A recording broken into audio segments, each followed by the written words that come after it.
Ma'asyiral muslimin wal muslimat, seluruh jamaah kajian subuh Masjid Al-Hikmah yang mudah-mudahan senantiasa dalam lindungan Allah Subhanahu wa taala.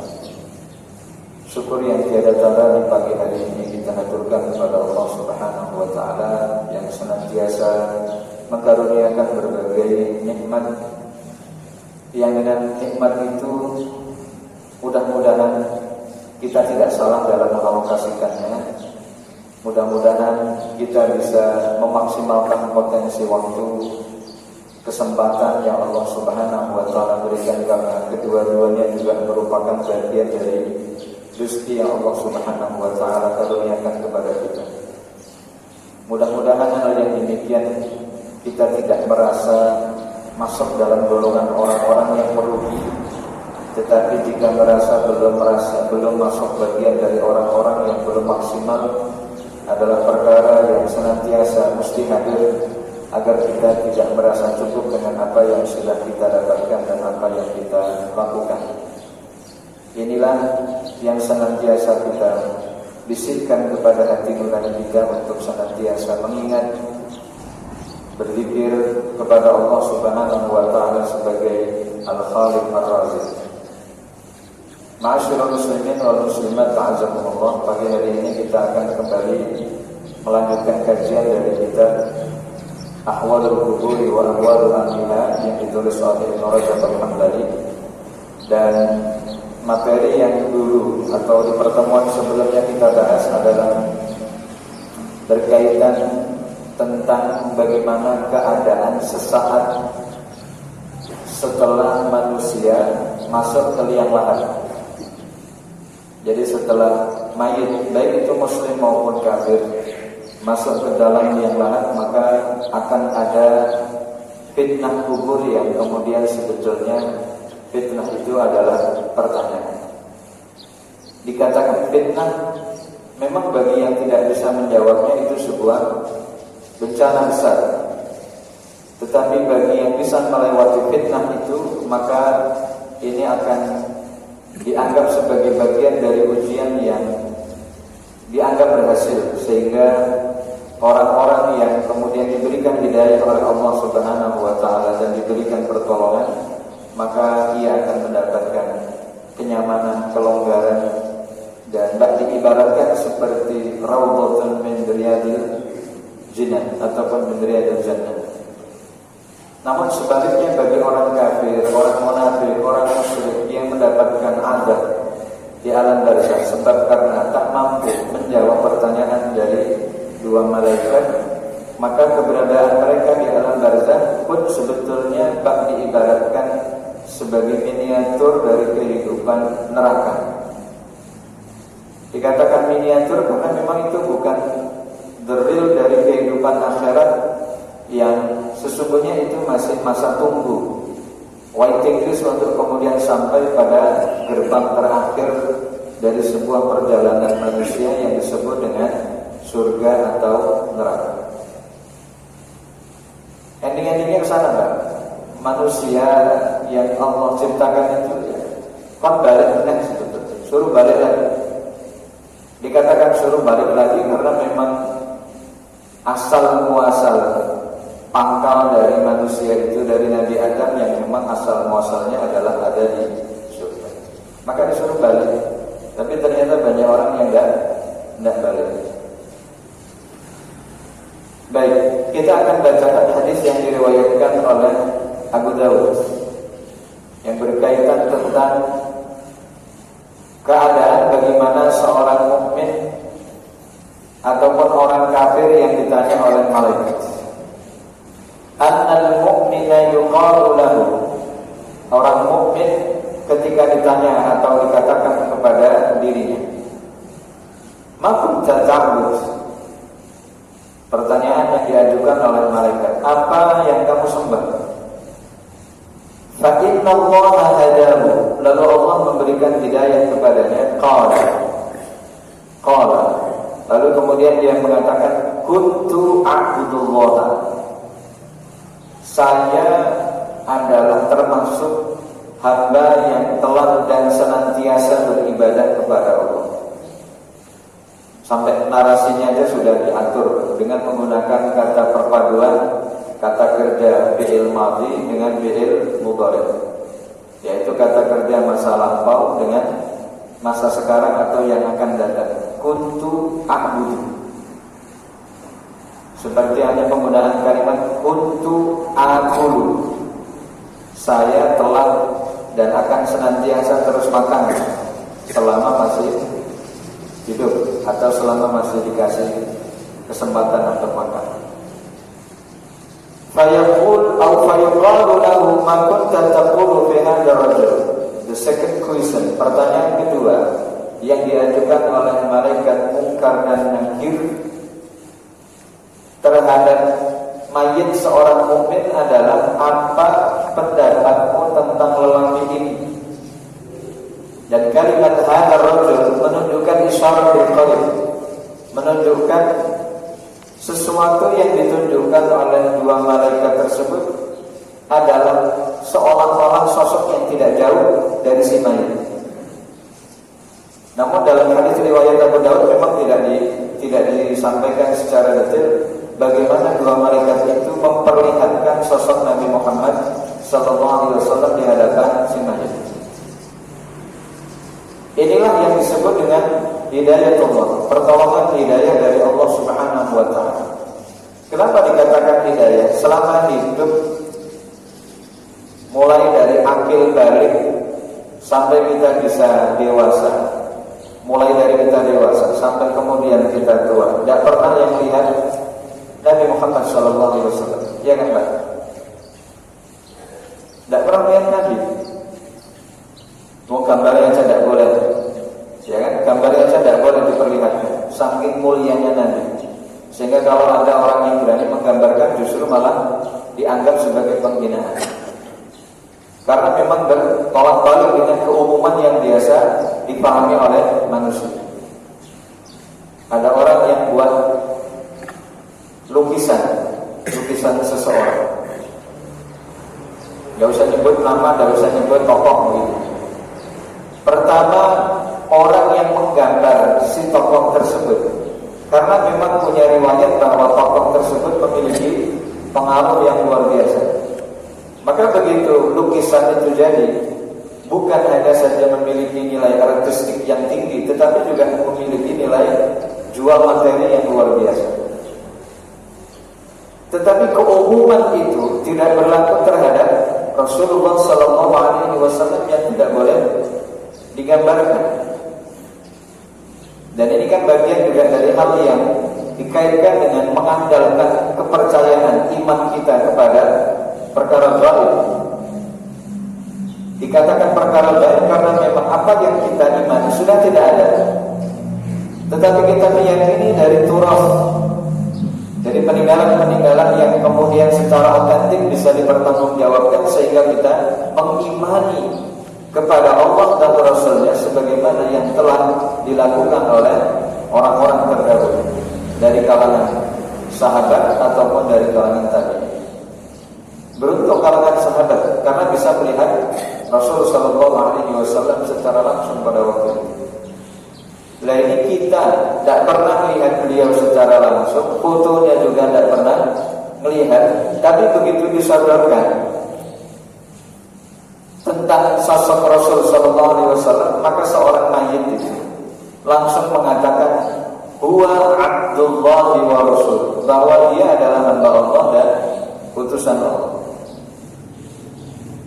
Dan dia bisa bunyi kalimat seperti itu karena memang sudah disetar sama Allah untuk menyampaikan jawaban yang kedua dari malaikat, bahwa beliau itu adalah hamba Allah dan utusan Allah. Yang dimaksud itu adalah Nabi Muhammad sallallahu alaihi wasallam. Qala fi ma yus'al an syai'in ghairiha. Lalu kemudian ia ditanya tentang sesuatu yang lain, dan pertanyaan itu jauh lebih mudah dibandingkan dengan yang pertama dan yang kedua. Wa zada fihi aidan, dan kemudian ditambahkan dalam hadis ini, fa yaqulu da'awni hatta ubashshira ahli. Kalimat da'awni itu diartikan utrukuni, biarkan saya, hatta ubashshira ahli, sampai saya bisa memberi kabar gembira kepada keluarga saya terhadap nikmat yang Allah berikan di alam ini, di alam yang baru saya tinggali, di alam yang baru saya tempati. Yuqalu lahu uskut. Udah kata malaikat itu, tenang saja udah. Kamu gak usah balik, kamu gak usah kembali ke keluargamu, kamu tenang saja di alam sini. Ya, kamu tenang saja, karena memang tempatmu sudah di sini. Tidak mungkin kamu bisa balik ke alam dunia. Jadi istimbat yang bisa kita dapati juga dari hadis riwayat Abu Dawud ini bahwa roh orang mukmin maupun orang kafir itu tidak bisa balik. Lalu kemudian mengatakan tengah melihat keluarganya kirim doa apa? Tidak. Mayit tidak sampai urusan sedetil itu. Keluarganya mau kirim doa ataupun tidak, itu persoalan bagaimana yang kemudian dilihat dari proses yang sudah dilakukan sebelumnya. Kalau memang bapak, ibu, ayah, bunda sudah menanamkan nilai-nilai kebaikan terhadap mereka dan mereka tahu terhadap tanggung jawab yang harus mereka pikul setelah orang tua mereka tidak ada, tanpa disuruh pun mereka tahu apa yang akan mereka lakukan untuk orang tua yang sudah meninggalkan mereka. Jadi tidak usah diteliti, tidak usah dilihat. Kalau memang nggak kejadian, nggak ada yang kirim doa itu sedihnya, ya kayak kita ini sekarang nggak usah bingung. Nanti kalau mati di mana gitu ya. Terus prosesnya bagaimana? Itu urusan orang yang hidup itu jargewa. Kita mau diurus atau tidak, yang kondisi kita sudah mati. Masa ya orang diurus. Sehingga tidak perlu memusingkan hal yang kemudian belum akan terjadi. Atau nggak usah mikirin hal yang nggak mungkin terjadi. Sehingga ketika seorang mayit ingin kembali, walaupun ruhnya mungkin yang ingin balik ke alam dunia, maka kemudian dikatakan oleh malaikat sudah fayuqalu uskun. Uskun itu artinya tenang.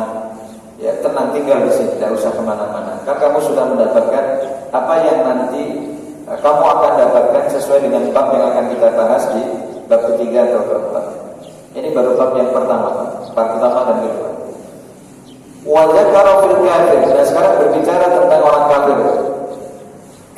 Kalau berbicara tentang orang kafir, di dunia dia tidak kenal ya. Di dunia dia beriman kepada Allah Subhanahu Wa Taala.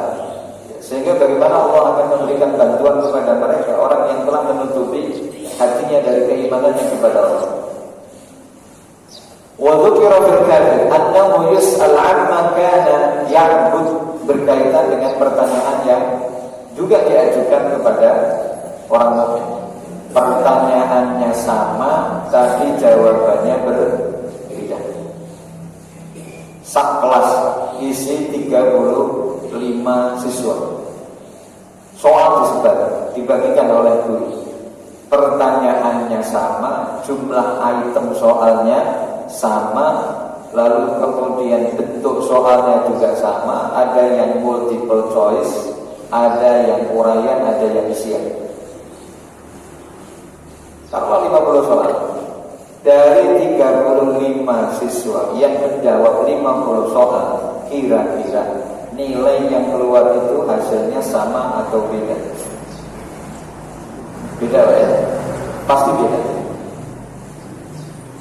Karena ini kan kaitannya dengan kemampuan. Ada yang pintar, ada yang sedang, ada yang agak loading kan itu, ada yang buffering gitu. Buffering itu karena muter-muter terus Pak. Produksi muter. Dan ternyata hasilnya beda-beda. Inilah yang juga terjadi dengan ujian yang ada di alam barzakh. Maka kalau dengan bahasa yang sederhana ingin kita sampaikan, fitnah kubur itu sama dengan pertanyaan kubur. Siapa yang bisa jawab aman, yang tidak bisa jawab tidak ada remedi. Tidak ada remedian, ujian diulang kembali. Kapan Pak Malaikat? Seminggu lagi, silakan kamu belajar lagi. Begitu pertanyaan muncul, langsung dijawab, gagal, selesai urusan.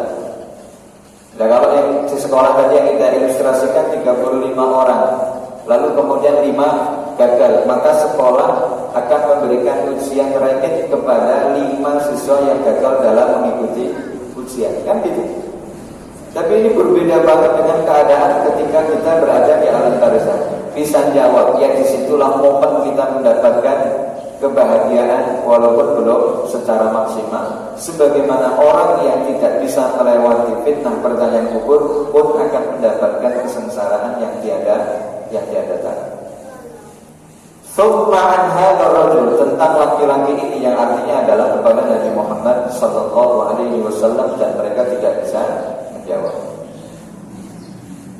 Lanjut dengan satu hadis yang juga kita dapati dari Imam At-Tirmidzi dan Ibnu Hibban di dalam sahihnya dari riwayat Abu Hurairah bahwa Nabi Muhammad sallallahu alaihi wasallam ini berkaitan tentang ciri dan nama dari 2 malaikat yang berada di alam barzakh. Orang Indonesia biasa menyebutnya mungkar nangkir, jadi pakai nangkir. Padahal yang benar itu malaikat mungkar dan nangkir. Tapi yang biasa kebablasan itu biasa.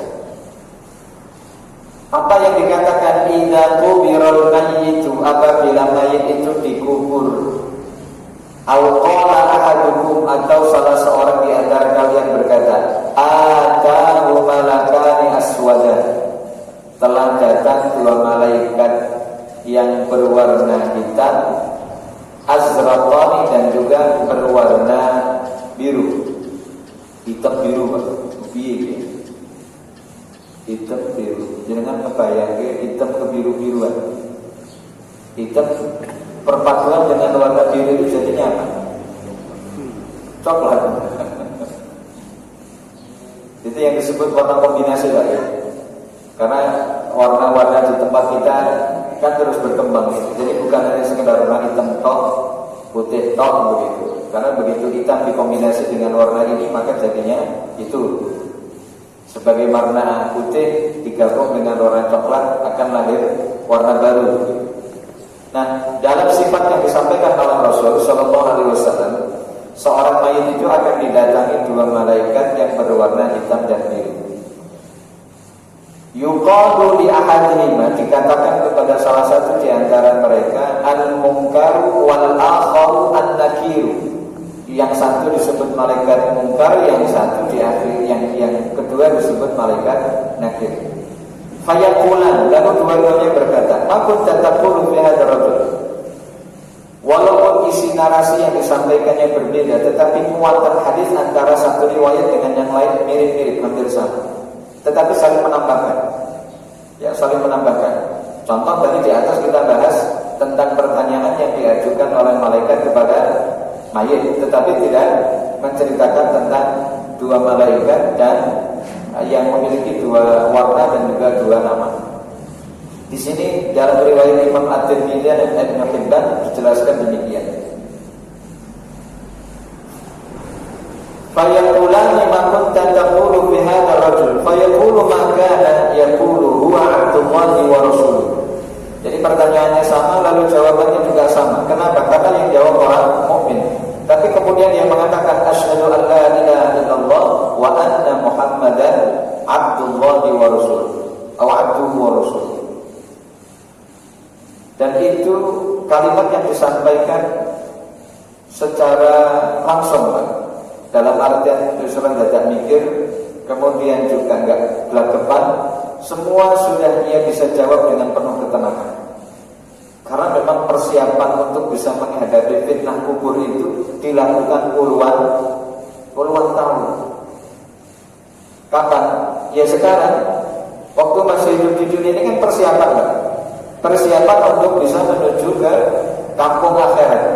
Dan kampung akhirat itu gerbang pertamanya namanya alam kubur. Maka kalau ada pendapat orang liberal, pendapat orang ateis yang nggak percaya Allah, yang nggak percaya akhirat, bahwa kematian itu dianggap finish dari semua kehidupan manusia, enggak, justru di situ adalah startnya. Startnya itu di situ, saat ketika orang sudah mati itu bangkit, ya sudah. Maka setelah itu tidak ada lagi yang disebut dengan kematian. Maka di dalam Al-Quran itu dikatakan al-mautatal ula. Mereka tidak merasakan kecuali hanya merasakan kematian yang pertama, dulu ketika mereka hidup di dunia. Maka orang mukmin itu mengatakan dua kalimat syahadat, fa yaqulani qad kunna na'lamu annaka taqulu hadza. Jenenge malaikat. Jadi dalam hadis ini Rasul sallallahu alaihi wasallam itu menceritakan secara detail sampai malaikatnya ngeten, Pak. Ngeten itu ngomongnya begini, qad kunna na'lamu anna taqulu hadza. Kami, kata malaikat itu, sebetulnya sudah tahu bahwa kamu itu akan menjawab dengan pertanyaan atau dengan pernyataan seperti ini. Thumma yafsahu lahu fi qabrihi sab'una dhira'an fi sab'in. Kemudian malaikat membentangkan alam kuburnya itu menjadi 70 zirah. 70 zirah itu pinten, Pak? Sak zirah itu berapa? Dari mulai ujung jari sampai ke ujung siku-siku. Kalau bahasa Inggrisnya sikut. Bahasa Inggrisnya sikut. Berarti berapa meter itu? Ini kan sekitar 50 cm kan? Ya, taruhlah 50 cm. Kalau 70 dirham berarti dibagi 2. 70 bagi 2 kan 35. Berarti kurang lebih 35 meter bentangan alam barzakh bagi orang mukmin yang bisa menjawab pertanyaan dari malaikat mungkar dan nakir. Jembar, Pak. Maka jenengan orang sasedin ini nang dunya hanya punya rumah ukuran 6 kali 6. Orang usah sedih karena dia adalah panggonan jenengan lu jembar. Dewian benar. Ya, Pak, sendirian lagi. Tidak ada sana orang yang kata, orang yang bujuk, orang anak, tidak ada pembantu, tidak ada siapa-siapa. Jenengan di situ dewian, nanti ditemani sama amal soleh. Nanti kita cerita di bab selanjutnya. Tapi sudah kita kasih bocoran terlebih dahulu. Summa yufsahu lahu fi qabrihi sab'una dhira'an fi sab'in, 70 kali 70. Berarti 35 meter persegi lah bahasa kita. Jadi ke sana 35, ke sini 35. Kalau kita berbicara hitung-hitungan matematika dunia, untuk apa? Lebih memudahkan memahami tentang pelajaran yang sudah disampaikan oleh Rasul sallallahu alaihi wasallam 70 dirham tadi itu. Paling tidak kita dari pelajaran ini punya gambaran jembar ya, luas ya. Alam barzakh yang dimiliki oleh orang mukmin. Kuburan ini tetap, Pak. Kuburan itu agak akan mulai keluar sampai 70 hasta ataupun 35 meter. Ngentak-ngentak panggonan, Pak. Kalau kuburan bisa meluas sendiri. Maka dari dulu sampai sekarang cerita kuburan bagi orang mukmin ya tetap 2 kali 1. 2 kali 1 itulah panggonan yang secara zahir nampak kasat mata oleh manusia. Tapi di balik itu ada takdir yang tidak tersingkap, yang tidak mungkin Allah Subhanahu wa taala bukakan untuk manusia.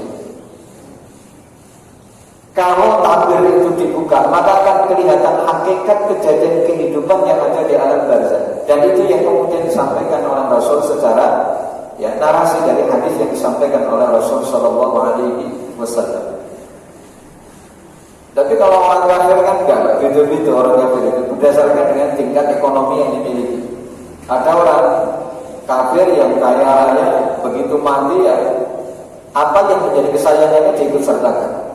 Mobil masuk, mobil masuk, apa lagi? Sepatu roda masuk, baju kesayangannya masuk, dikasih rokok, dikasih ini biar ada teman rokok aja. Aneh-aneh. Karena logika yang dibangun adalah logika manusia, logika yang terbatas. Bahkan semua benda yang diikutsertakan itu rauno manfaati, tetapi memberi dampak negatif. Karena pasti akan menimbulkan fitnah yang lain. Yang kedua, setelah dia bisa mendapatkan atau setelah bisa menjawab pertanyaan itu, hal yang kedua, tsumma yunawwaru lahu fihi. Kemudian ia akan diterangi dengan cahaya. Kemudian dia tidak akan kegelapan. Sempurnalah kehidupan seorang mukmin di alam barzakh. Sudah kuburannya jembar, kuburannya luas, lalu kemudian dapat pencahayaan yang maksimal. Tsumma yuqalu lahu, lalu kemudian dikatakan kepada si mayit itu, nah itu perintah, diambil dari kata nama yanam, yang artinya saiki gue turu, tidur. Kalau hadis yang di atas tadi itu riwayat Imam At-Tirmidzi kan, ketika dia ingin mengkabarkan kabar gembira ini bahwa saya sudah lulus ujian kan gitu. Kan lulus ujian itu Pak, gembiranya luar biasa. Lulus ujian dengan nilai 100, lalu dia ingin kasih kabar gembira kepada keluarganya. Apa kata malaikat? Uskun itu ya tinggal lo, tenangno, tidak usah kembali ke alam yang dulu memang kamu pernah tinggali, karena kamu sudah berbeda. Hadis yang kemudian kedua yang kita bahas pagi hari ini mengatakan tidur. Sekarang kamu tidur. Maka kenapa dalam riwayat kan kita juga memahami bahwa kehidupan orang mukmin di alam barzakh itu seperti orang tidur yang kemudian di waktu fajar dia sudah bangun, Mbak.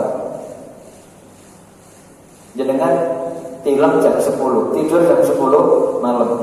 Lalu jam 3:30 bangun untuk tahajud. Kan ada kisaran waktu berapa jam itu? 1, 2, 3, 4, 5 jam setengah. Kok sudah bangun kan gitu? Siap-siap untuk qiyamul lail. Ilustrasinya begitu. Sebentar apa yang dirasakan ini soal rasa, ya. Jadi rasa itu bukan hanya saja di dunia, rasa itu ada di akhirat. Di alam kubur itu sudah dirasakan. Ini soal rasa, bahwa orang mukmin itu merasa kehidupannya di alam barzakh gur sak belok. Hanya sebentar. Kok kiamat kan itu? Kalau tiba-tiba cemukul itu sudah bangkit dari alam kubur untuk berangkat menuju alam mahsyar, tempat di mana semua makhluk berkumpul untuk sesaat segera mendapatkan apa yang disebut dengan dauru putarannya, yaitu dengan yaumul hisab wal jaza. Sehingga kalau boleh dikatakan balasan kebaikan dan keburukan itu sudah Allah Subhanahu wa taala berikan secara parsial. Di dunia orang melakukan kebaikan, ini orang mukmin. Orang mukmin melakukan kebaikan, Allah balas di dunia. Dibalas Pak. Entah itu dengan ketenangan dalam hati atau kebaikan yang berbalas dengan kebaikan dalam bentuk materi. Sudah dibalas. Di alam barzakh dibalas juga dengan beberapa fasilitas yang disampaikan di dalam hadis Rasulullah SAW. Kan ini fasilitas, ini fasilitas yang diberikan oleh Allah kepada orang mukmin. Pertama, fasilitas pertama adalah hidayah. Yang kedua, dari hidayah itu dia bisa jawab pertanyaan. Yang ketiga, dari berhasilnya dia menjawab pertanyaan, maka malaikat mungkar nakir mengatakan 2 hal. 6, tidur. Lalu kemudian tak kasih cahaya. Itu kata mereka, udah tak kasih cahaya, biar kamu merasa terang. Summa yuqalu lahu nam fayaqulu arji'u ila ahli fa ukhbiruhu. Ini hampir sama. Saya mau pulang kepada keluarga saya untuk memberi kabar ini kepada mereka. Fayaqulani, maka 2 malaikat itu berkata, ngeyel temen loh. Sudah tidur. Terus ora usah mikir semliyo-liyo, enggak usah mikir yang macam-macam. Kata 2 malaikat itu, karena umatil arusi, tidurlah seperti tidurnya pengantin. Jadi kan pernah jadi pengantin? Pernah? Mustahil ya. Kita pernah jadi pengantin.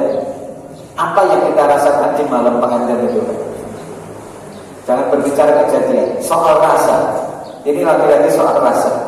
Apa yang kita rasakan di malam pengantin itu, Pak? Yang kita rasakan apa? Kegembiraan. Kegembiraan. Kenapa? Karena sudah dapat pendamping baru berupa istri. Dan di malam pertama itu kita merasakan kebahagiaan. Kecuali yang belum menikah. Nah, kalau yang belum menikah belum bisa merasakan ini dan nggak bisa diceritakan, nggak bisa dibayangkan, butuh dilakoni. Nah, dua malaikat itu mengatakan sudah, tidurlah kamu seperti tidurnya pengantin baru. Alladzi la yuqiluhu illa ahabba ahlihi ilaihi.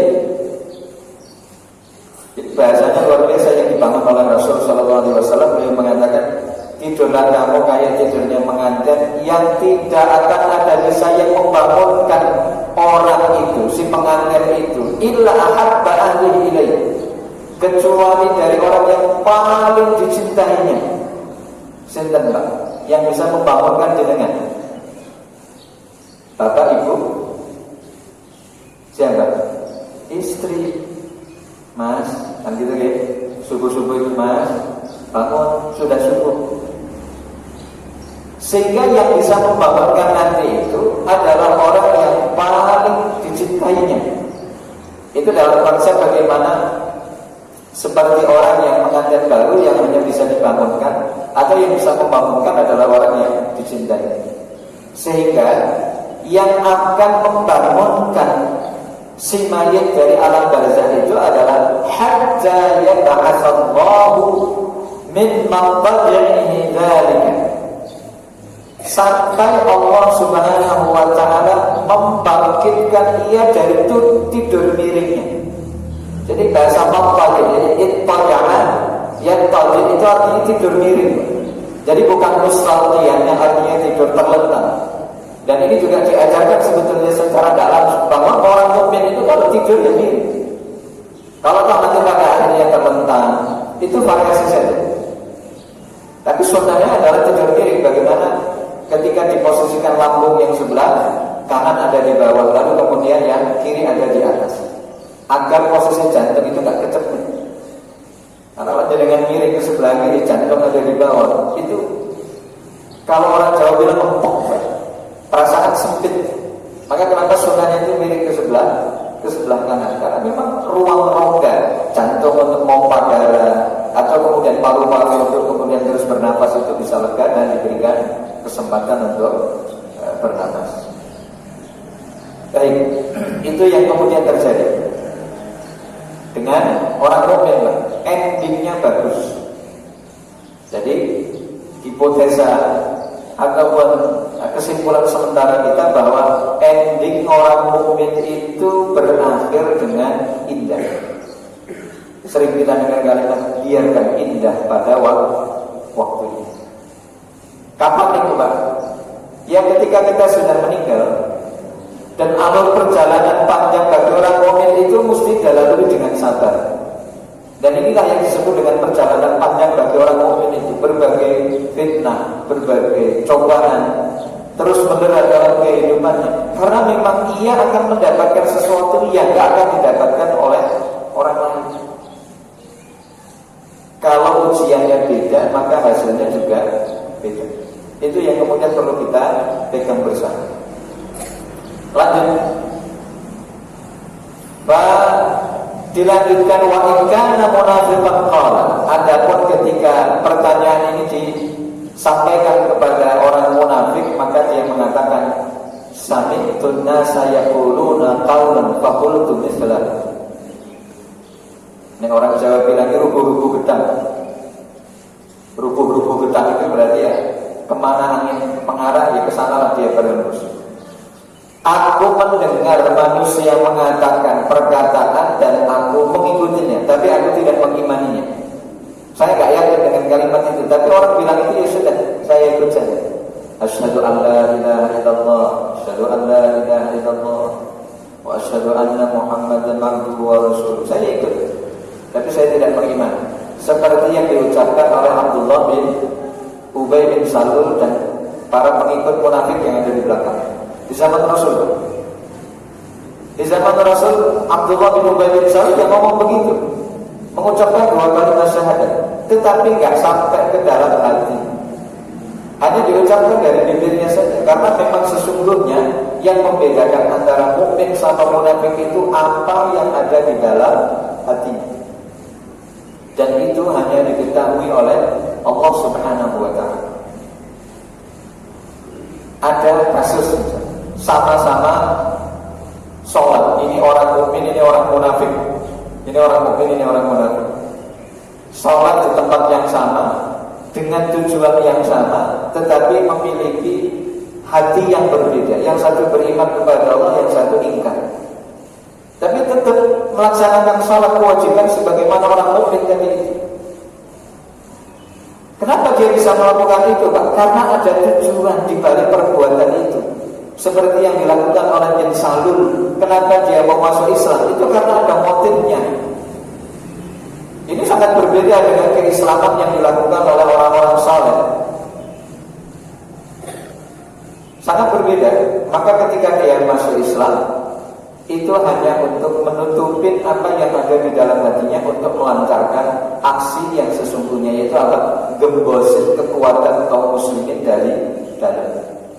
Anti klimaknya itu terbukti saat ketika ia memprovokasi kaum muslimin untuk kembali ke kota Madinah ketika akan melawan orang-orang kafir Quraisy di lembah Uhud.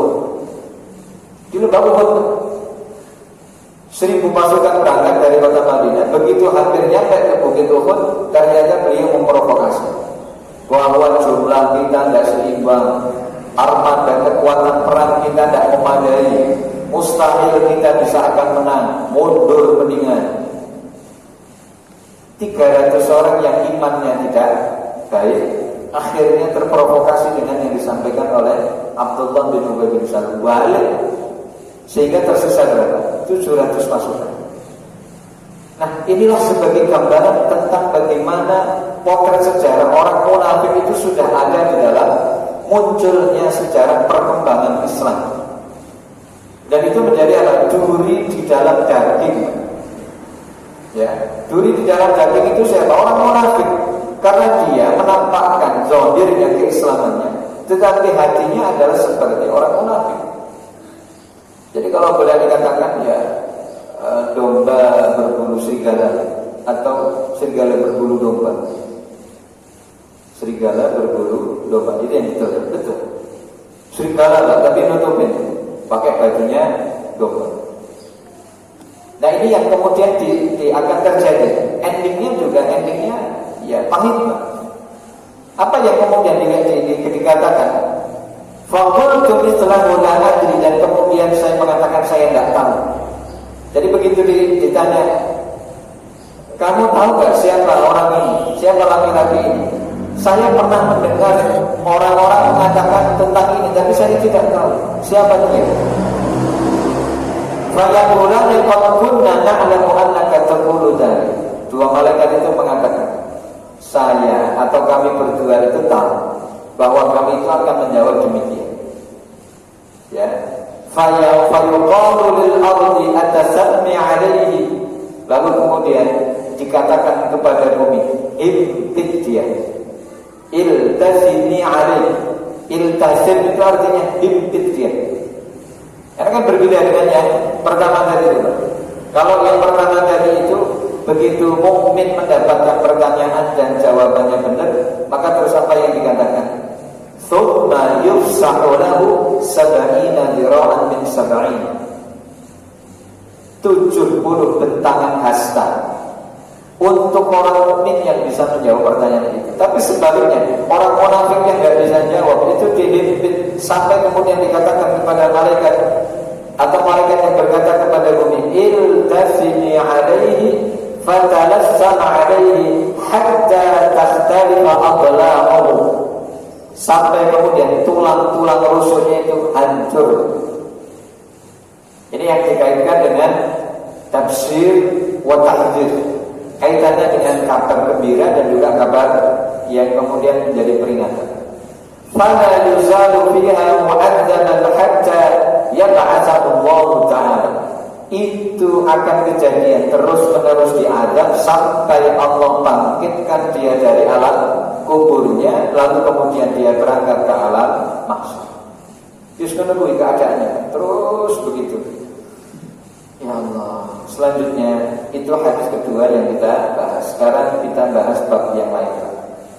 Fi kalamil qabri lil mayyit dan zurihi ilaihi. Jadi dua hadis tadi selesai Pak, dari kaitannya dengan pelajaran pertama dan kedua dari kitab Ibnu Rajab dengan dengan tema ahwalul quburi wa ahwalul ahliha, keadaan kubur dan para penghuninya. Dan itu dibahas di dalam Islam.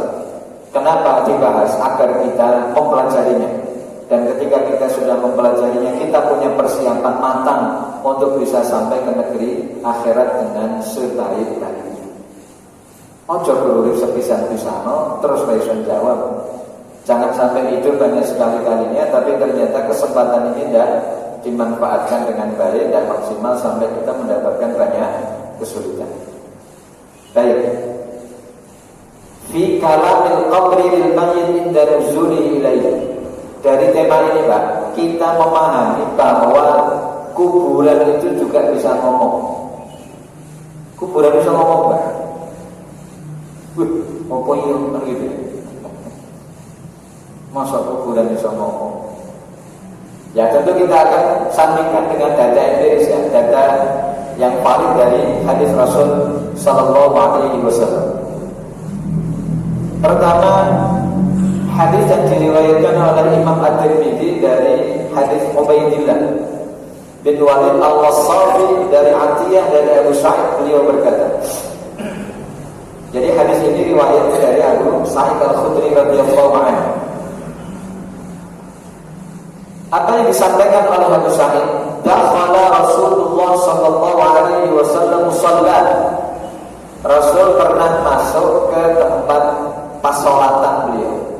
Musalla itu berarti tempat sholat. Maka orang Indonesia itu pintar lah, ngambil kata musalla itu diambil dari bahasa Arab. Masjid, musalla. Tapi kalau dengan menggunakan kata langgar, menggunakan kata surau, itu sudah berbau etnis. Tapi kalau menggunakan kata musalla, menggunakan kata masjid, memang diambil dari bahasa Arab. Musalla itu artinya tempat orang sholat. Sebagaimana masjid itu isim makan tempat dari kata sajadah yang artinya tempat orang sujud. Jadi masjid atau musalla itu artinya secara umum dan secara khusus. Secara umum musalla, secara khusus masjid. Karena tempat orang sujud itu kelima ketika orang bersembahyang, ketika orang sholat adalah dengan meletakkan jidatnya sebagai penghambaan ke tempat yang paling bawah kepada Allah Subhanahu wa ta'ala. Kenapa diambil sujud? Bukan pada waktu i'tidalnya, bukan pada waktu rukuknya, tapi justru diambil dari kata masjid. Karena disitulah adalah bukti totalitas penghambaan seorang hamba kepada Allah saat ketika dia sedang sholat. Apa itu? Serendah-rendahnya. Maka kenapa Rasul ngajarin nek wong sholat ketika sujud itu menyertakan 7 anggota tubuhnya. Siji, ini kan satu nih, jidat disertakan dengan hidung. Artinya jidat dengan hidung itu satu. Lalu kemudian 2 telapak tangan kanan dan kiri, 1, 2, 3. Lalu kemudian ditambah dengan 2 lutut. Ini sudah 5. Lalu kemudian yang terakhir itu adalah 2 ujung jari jempol kaki yang kita miliki itu ditekan ke tempat sujud. Sehingga kenapa kalau ada orang sholat ngangkat dikit itu, ngangkat dikit itu dihukumi makruh karena tidak sempurna. Dan dikatakan makruh karena nyalahi sunnah. Sholatnya batal apa betul? Tidak batal sholatnya. Sholatnya tidak batal, hanya tidak sempurna. Kenapa dikatakan tidak sempurna? Karena tidak mengikuti apa yang biasa dilakukan oleh Rasul Sallallahu Alaihi Wasallam.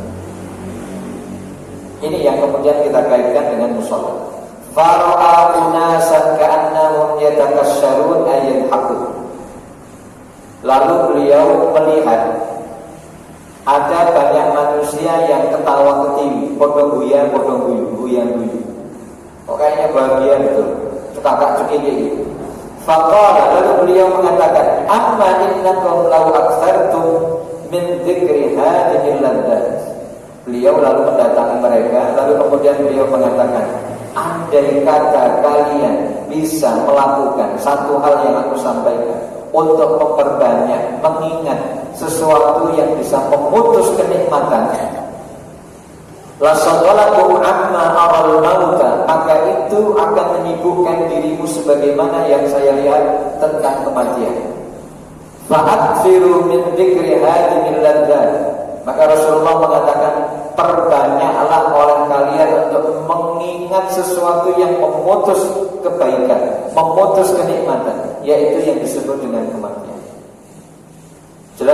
berarti ini sababul wurud.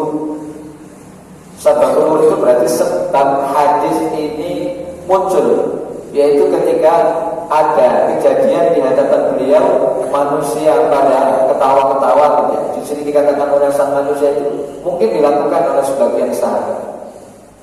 Lalu beliau menghadiri mereka, lalu beliau mengatakan akthiru dzikra hadhil ladzat.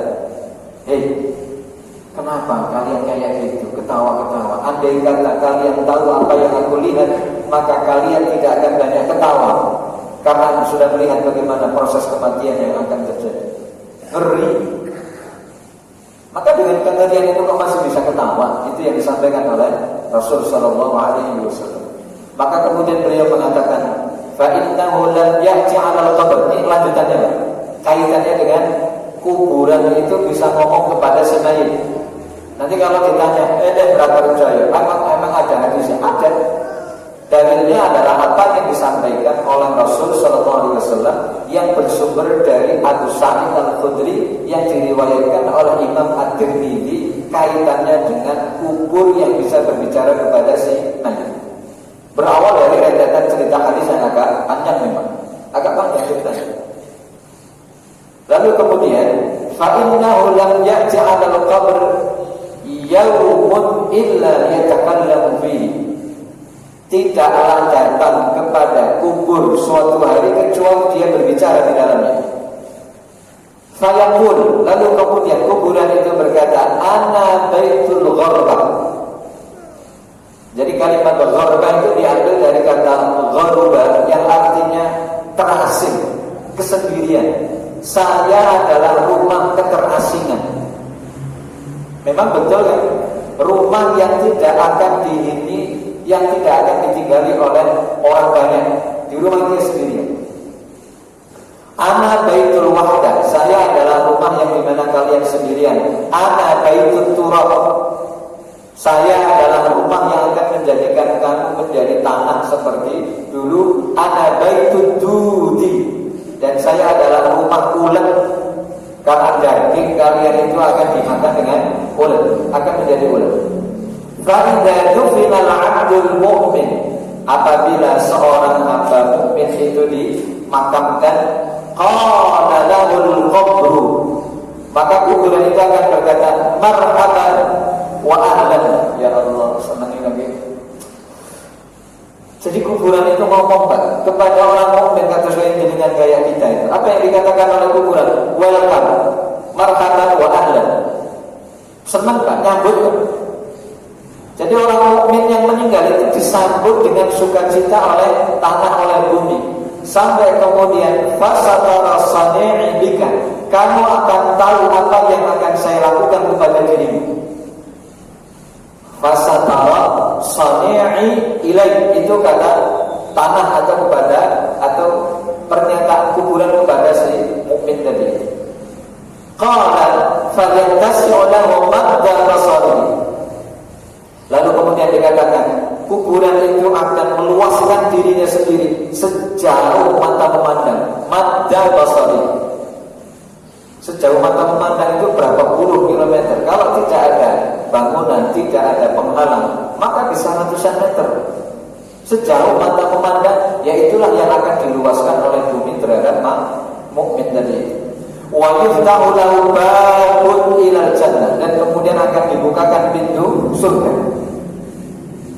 Dibukakan pintu surga, tak sepoi gitu. Maka angin yang akan berhembus ke kuburan orang mukmin itu adalah hembusan dari surga yang sudah Allah berikan kepada mereka. Rugi bagus. Menongso manusia itu rugi dunia, rugi akhirat ketika dia tahu ini kapasitas seorang mukmin itu begitu amat dimuliakan oleh Allah Subhanahu wa taala. Maka kalau ada satu kampung benar bohongan cerita yang kemudian muncul, dan itu perlu diklarifikasi. Satu kampung yang ada di Semeru murtad, lalu kemudian pindah agama ke agama sebelah, adalah sebuah kebinasaan dan kehancuran bagi mereka sendiri, karena sudah memalingkan hatinya untuk tidak beriman kepada Allah. Wis benar-benar dengan kapasitas dia sebagai seorang mukmin muslim, tapi ternyata dia mengeluarkan keimanannya lalu berpindah ke agama yang lain dengan cara menjadi orang murtad. Terus piye cerita selanjutnya? Wis kebedek lah. Kalau dari begitu sudah nampak cerita yang akan terjadi. Terakhir kan, karena kita selesai jam 6.15. Wa idza dufina al-'abdul kafir awil fajir. Apabila seorang hamba kafir atau ahli maksiat. Dari kalimat au dalalati ala takhyir. Kata au dalam bahasa Arab itu berfungsi memilih. Ini berarti bisa saja terjadi dari orang muslim yang durhaka, yang maksiat.